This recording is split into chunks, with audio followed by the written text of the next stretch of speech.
Anda kembali menyaksikan debat Cawapres Pilpres 2019.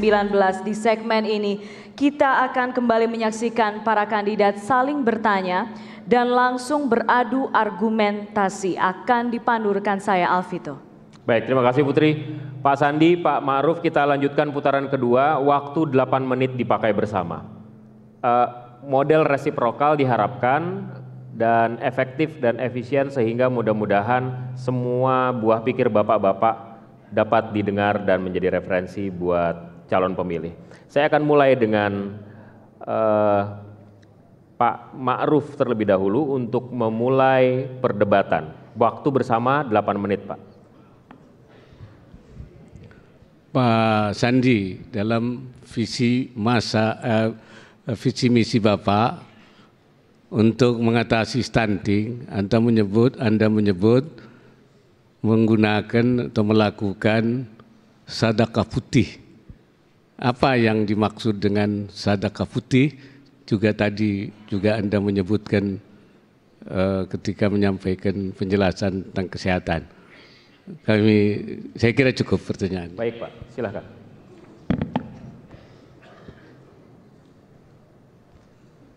Terima kasih Pak Kiai. Masalah stunting sangat-sangat ada dalam tahap yang gawat darurat, di mana sepertiga dari anak-anak kita kekurangan asupan gizi. Prabowo Sandi meluncurkan program Indonesia Emas. Dan salah satu daripada aspek Indonesia Emas itu adalah gerakan untuk memastikan ibu-ibu, emak-emak mendapatkan protein yang cukup, susu maupun asupan protein yang lain, ikan dan lain sebagainya, juga anak-anaknya. Dan dengan program tersebut diharapkan kita bisa mengurangi stunting secara signifikan 5 tahun ke depan sesuai dengan target yang sudah kita canangkan. Kami meyakini jika pemerintah fokus pada pengurangan masalah stunting, kita akan memiliki generasi muda adalah generasi emas bangsa kita. Saya yakin juga sedekah putih yang dimaksud oleh Kiai Ma'ruf Amin tadi, Abah memberikan satu dorongan kepada teman-teman yang ingin berkontribusi. Putih itu adalah susu. Dan kita menjadikan bagian daripada Indonesia Emas. Program utama kami adalah Indonesia Emas. Siapa yang ingin menyumbangkan susu, tablet, kacang hijau, silakan. Dan ini merupakan bagian daripada program partisipatif kolaboratif yang kita ingin hadirkan untuk Indonesia. Karena tidak bisa diselesaikan pemerintah sendiri. Baik. Harus melibatkan juga pihak-pihak lain termasuk pihak-pihak dunia usaha. Ditanggapi Pak Ma'ruf, silakan. Isu sedekah putih itu ditangkap oleh banyak pihak memberikan sedekah susu setelah anak itu selesai disusukan oleh ibunya. Padahal stunting itu adalah 1000 pertama sejak dia mulai hamil sampai disusui anaknya, yaitu melalui pemberian asupan yang cukup dan juga melalui yaitu sanitasi dan air bersih serta susu ibu selama 2 tahun.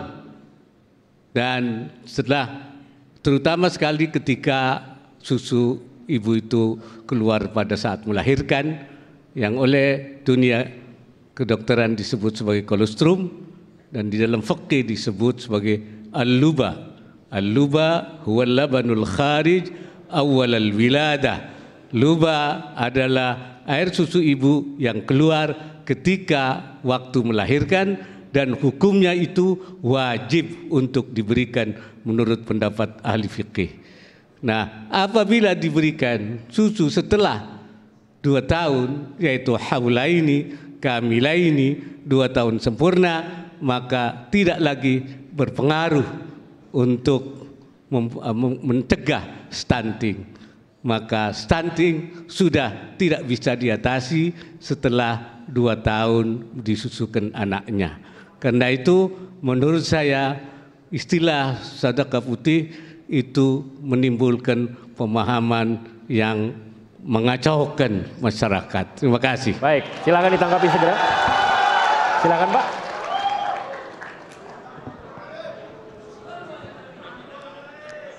Ini ada Mpok Nur Asia, istri saya tercinta.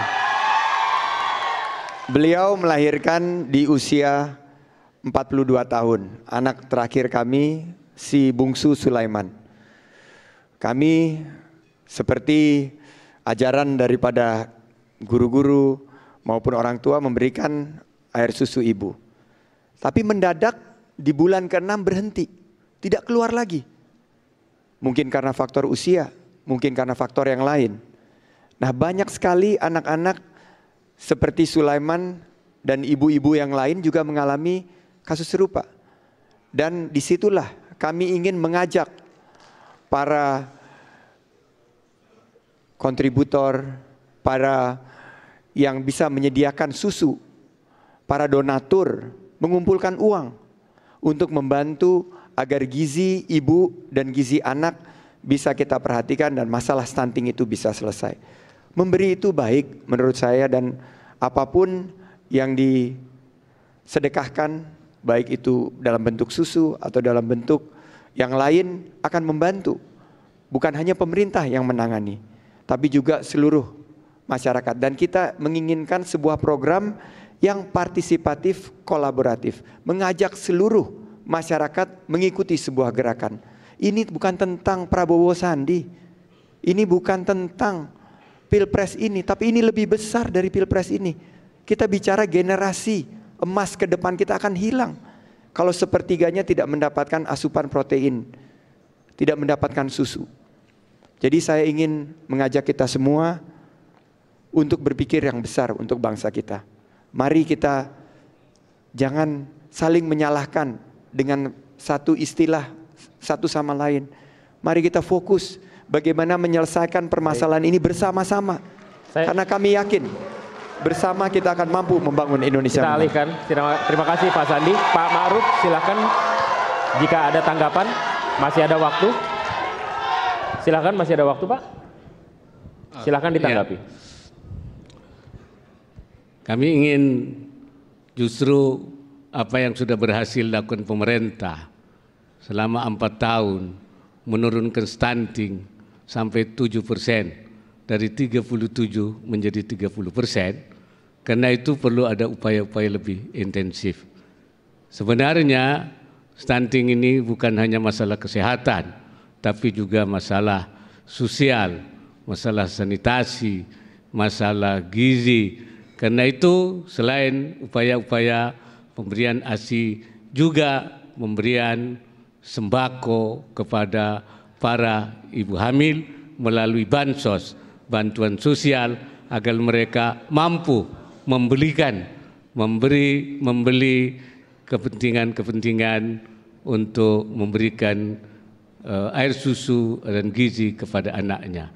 Dan yang lebih penting lagi, yaitu bukan sejak hamil, tapi juga sejak sebelum nikah, melalui upaya bimbingan sejak akan menikah, melalui tuntunan edukasi sejak di KUA. Karena itu kami yakin bahwasanya ke depan itu akan kita bisa menurunkan sampai 10%. Baik, terima kasih Pak Ma'ruf. Boleh sekarang tepuk tangan, mari.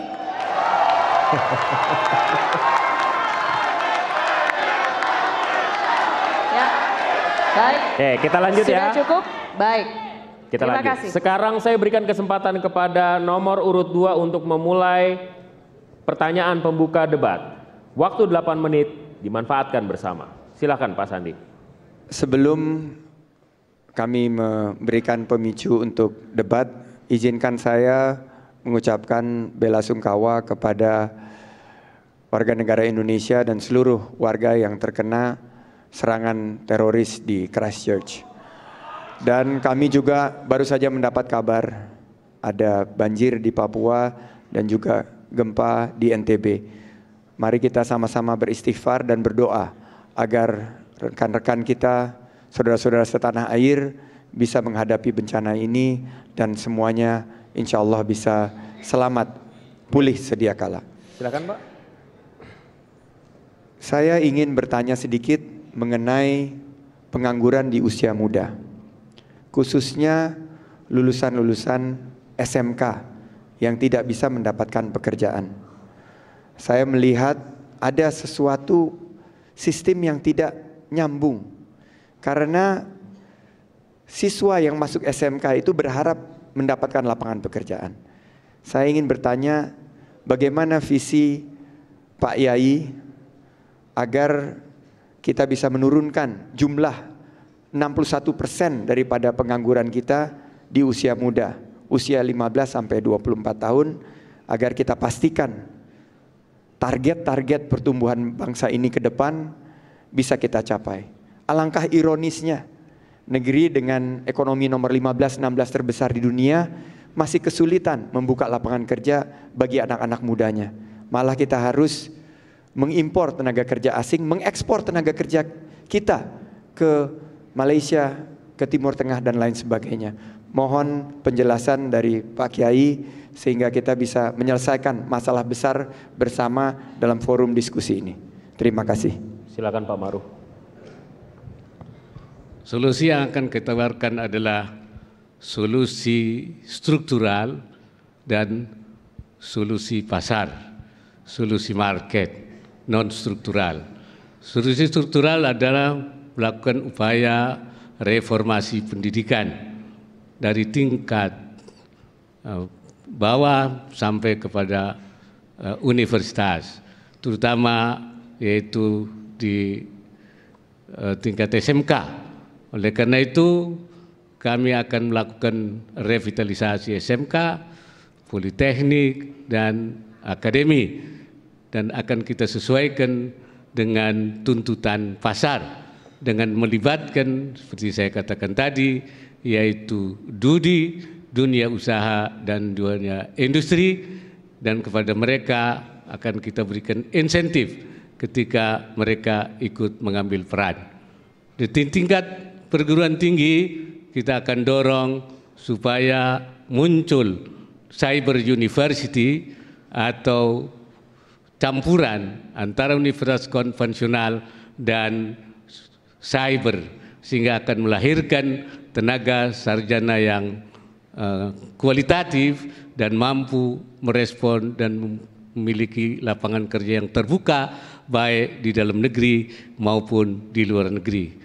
Yang non struktural adalah upaya-upaya pelatihan, yaitu melalui balai-balai latihan kerja, melalui BUMN, melalui kursus-kursus.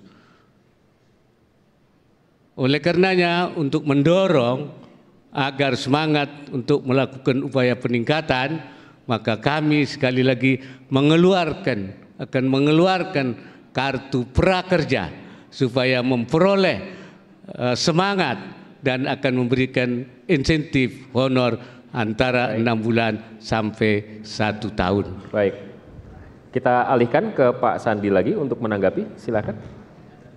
Kami melihat isu utama adalah tidak adanya link and match. Apa yang dibutuhkan penyedia kerja dengan yang dihasilkan sistem pendidikan.